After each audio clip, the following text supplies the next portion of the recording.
자, 반갑습니다. 배종찬 교수의 맛있는 좋은 이야기의 배종찬입니다. 자, 여러분 반갑습니다.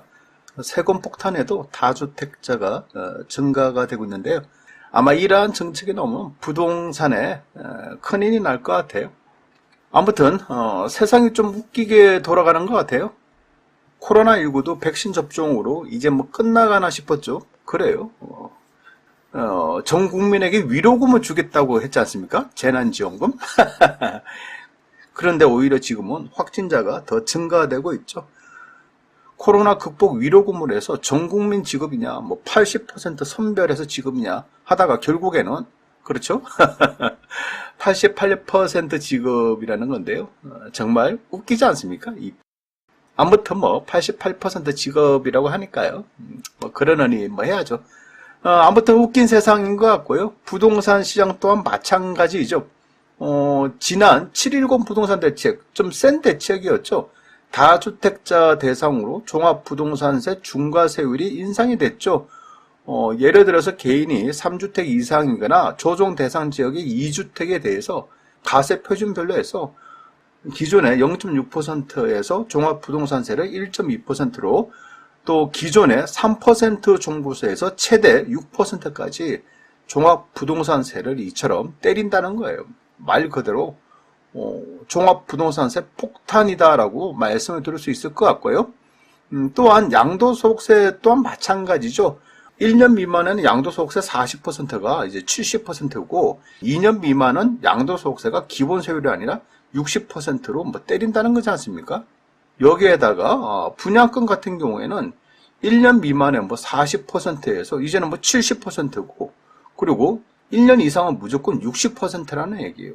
그만큼 단기 매매에 대한 양도소득세가 굉장히 많이 증가되었다라고 말씀드릴 수 있을 것 같고요. 여기다가 또 한 가지가 있죠. 규제지역 내 다주택자 양도소득세 중과세율 인상인데 2주택은 20%, 3주택은 30%가 추가로 또 중과세를 또 한다는 거예요. 엄청나죠. 여기에 취득세 부분이 있죠. 과거에는 1주택에서 3주택까지는 1 내지 3%였고 4주택자 이상은 4%였죠. 그런데요, 이제는 1주택은 1 내지 3%고 2주택은 8%, 3주택 이상과 법인은 무조건 12%라는 얘기예요. 엄청난 거죠, 여러분. 이 정도로 세금이 중과세 되었다는 얘기예요. 하지만 7.10 부동산 대책의 역사를 놓고 보면 굉장히 좀 무섭고 굉장히 좀 파격적인 그러한 부동산 규제 대책이다라고 말씀을 드릴 수가 있다는 겁니다. 그런데 웃긴 것은 이 정도로 센 부동산 대책이 나왔지만은 부동산 시장은 마치 비웃듯이 잠시 일시적 하락은 있었지만은 부동산 가격이 더 급등하고 말았다는 얘기예요. 지금 그래프로 보세요.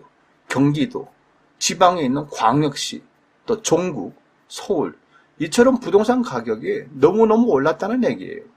이처럼 다주택자를 규제하는 부동산 대책을 쏟아냈음에도 불구하고 오히려요. 다주택자의 수는요.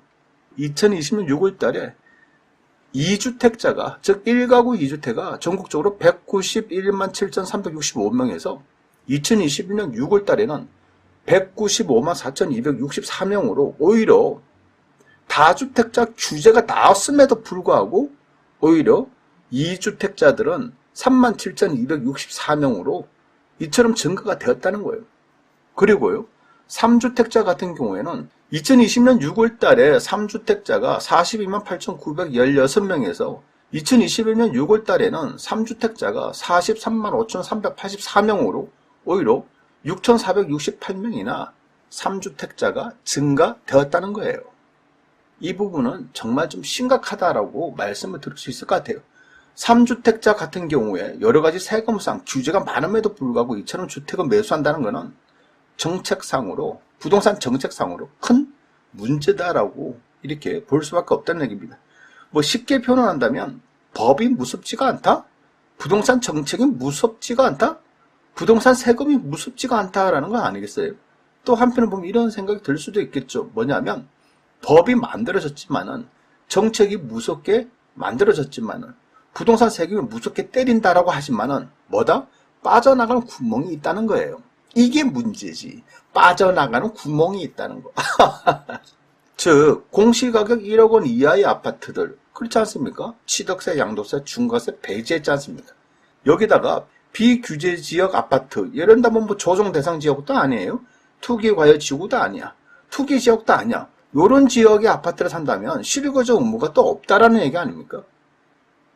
그러니 부동산 정책에 뭐가 있다? 틈이 있다는 거예요. 빈틈이. 구멍이 생겼다는 거죠. 그리고 이러한 부분들이 있기 때문에 제일 중요한 거 앞으로도 부동산 가격은 더 오를 것 같다라는 이러한 인식이 전반적으로 흐르고 있다는 거예요. 따라서 이러한 기대감으로 인하여 아파트 가격이 상승하였다라고 봐야 되겠죠.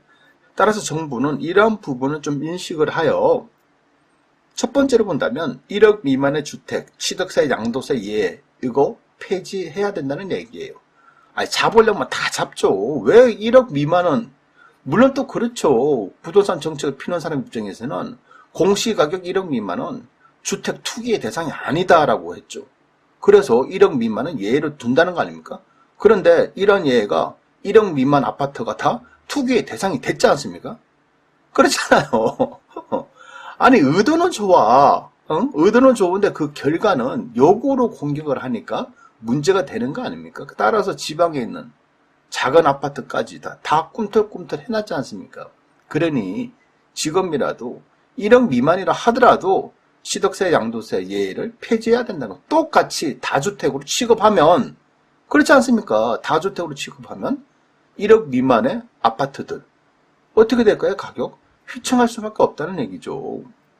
두 번째로 본다면 전국을 뭐 투기 과열지구, 투기 지역, 조정 대상 지역으로 묶으라는 거예요. 이처럼 전국을 그냥 다 묶어버리라는 얘기죠. 어차피 지금 많이 묶였잖아요. 엄청나게 묶어놨지 않습니까? 그 틈새로 사람들이 또 공격을 하니까 이제 조정 대상 지역 이상으로 다 묶으라는 얘기죠. 그러면 틈새 시장을 노렸던 사람들의 매물이 쏟아진다는 거예요. 결국 지금이라도 정부는 이러한 빈틈을 막아야 되지 않을까요?